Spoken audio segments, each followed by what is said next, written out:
Check out the latest highlights from the Nourishing You podcast. Yeah, because what we're doing is adding stress. So if we're eating too little, that's your body's under stress. I mean, it likes to eat, right? We like fuel. For women especially, low energy availability is really a thing. And I'm going to kind of back off of that and leave that up to you. But it is a piece of the exercise and why the exercise you're doing may not be working. It may not be there's a problem with the exercise, but it may be a problem with what fuel are you putting in to give your body so the exercise can give you all the juicy benefits that you do want. So that's one issue.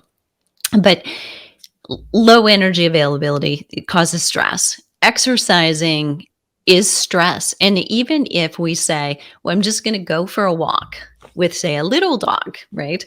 Not even a big dog, but I'm going to go for a walk. That's more stress for your body than sitting on the couch.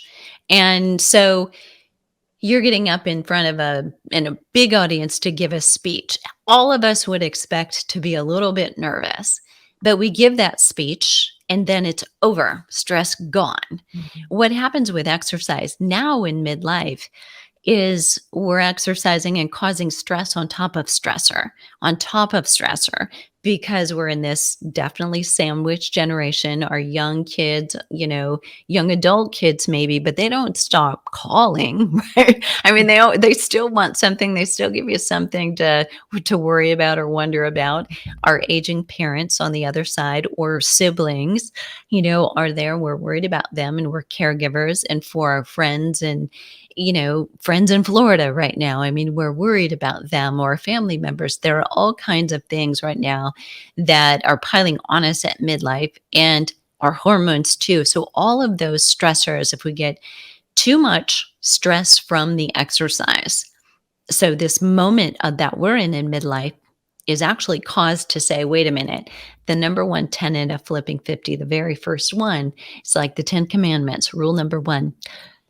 Restore before more. So if you're already tired, we need to take a good look at what you do need to do, but more importantly, what don't you need to do? If you enjoyed this short episode, check out our full library on our NAMP YouTube channel, where you can catch up or learn more. Keep in mind that the information on the NAMP podcast is for educational purposes only and should not be considered medical or legal advice.